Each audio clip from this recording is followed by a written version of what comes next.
Welcome top news today. President Trump's vision of soldiers marching and tanks rolling down the boulevards of Washington is moving closer to reality in the Pentagon and White House, where officials say they have begun to plan a grand military parade later this year showcasing the might of America's armed forces.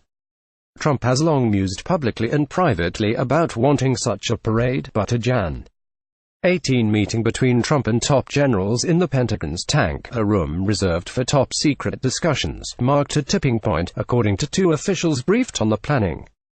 Surrounded by the military's highest-ranking officials, including Defense Secretary Jim Mattis and Joint Chiefs Chairman Gen. Joseph F.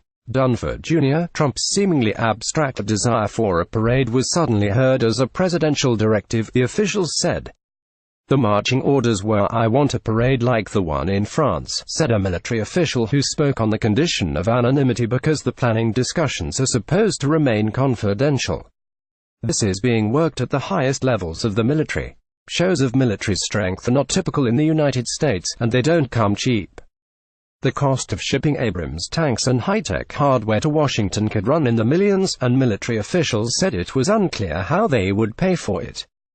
A White House official familiar with the planning described the discussions as brainstorming and said nothing is settled. "Right now, there's really no meat on the bones," said the official, who spoke on the condition of anonymity to describe internal discussions.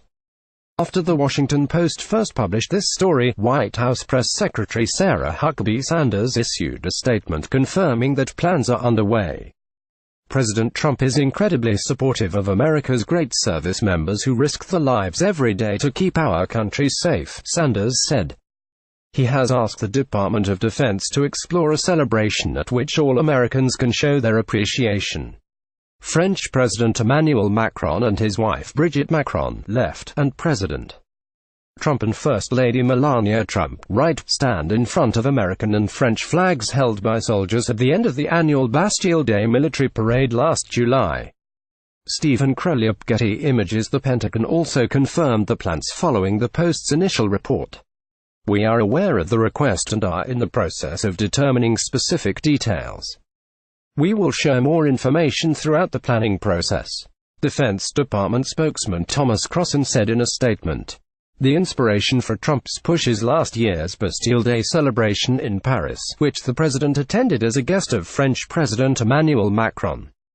Trump was awestruck by the tableau of uniformed French troops marching down Avenue des Champs-Élysées with military tanks, armored vehicles, gun trucks and carriers, complete with fighter jets flying over the Arc de Triomphe and painting the sky with streaks of blue, white and red smoke for the colors of the French flag. Aboard Air Force One en route home from Paris last July, aides said Trump told them he was dazzled by the French display and said he wanted one at home. It was still on his mind 2 months later when he met with Macron on the sidelines of the United Nations General Assembly in New York. "It was one of the greatest parades I've ever seen," Trump told reporters. "It was 2 hours on the button, and it was military might, and I think a tremendous thing for France and for the spirit of France." Seated next to Macron, Trump added, "We're going to have to try to top it." Several administration officials said the parade planning began in recent weeks and involves White House Chief of Staff John F. Kelly, but cautioned that it is in the preliminary stages. D.C. officials said they had not been notified of parade plans.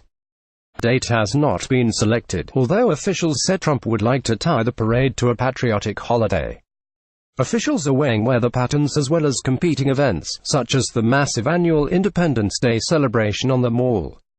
Trump officials had discussed Memorial Day on May 28 and July 4, but the Pentagon prefers Veterans Day on November 11, in part because it would coincide with 100th anniversary of the victorious end of World War I and therefore be less associated with the president and politics. "That's what everyone is hoping," said the military official. "It is unclear what role Trump would play, whether he may perhaps serve as a grand marshal or observe the spectacle from a reviewing stand. The location is still being discussed, though Trump has said that he would like it to proceed along Pennsylvania Avenue, which links the Capitol and the White House. It would be the same route as Trump's inaugural parade and pass by his family's showpiece Trump International Hotel. President Trump and his wife, Melania Trump, attend a traditional Bastille Day military parade in Paris last July. Thierry Chestnut Getty Images. Even before he was sworn in as president, Trump was dreaming of America's war machine on display for the country and the world in front of the White House, a Capitol. "We're going to show the people as we build up our military," Trump said in an interview with The Washington Post before his inauguration. "That military may come marching down Pennsylvania Avenue. That military may be flying over New York City and Washington, D.C., for parades. I mean, we're going to be showing our military. But big military parades, even those launched with the best of intentions, carry some risks and troublesome historical echoes. With a few exceptions, such as President George H.W. Bush's 1991 parade down Constitution Avenue celebrating victory in the Persian Gulf War, presidents have avoided displays of military hardware that are more associated in the American mind with the Soviet Union's Red Square celebrations or, more recently, North Korean leader Kim Jong-un's efforts to show off his Taepodong missiles. "I don't think there's a lack of love and respect for our armed forces in the United States," said Douglas Brinkley, a presidential historian at Rice University. "What are they going to do, stand there while Donald Trump waves at them? It smacks of something you see in a totalitarian country, unless there's a genuine, earnest reason to be doing it." The White House official rejected the suggestion that some associate a military parade with strongmen, saying it would be a celebration of the men and women who give us freedom. "That's the opposite of a totalitarian government," the official said. Troops march over Arlington Memorial Bridge as they head toward the Pentagon during the National Victory Day parade on June 8, 1991. The parade celebrated the end of the Gulf War. Doug Mills, Associated Press. Weaponry on the streets of Washington is not unheard of. President Truman and President Kennedy had military equipment during their inaugural parades, in 1949 and 1961 respectively, during key junctures in the Cold War, said Michael Beschloss, another presidential historian.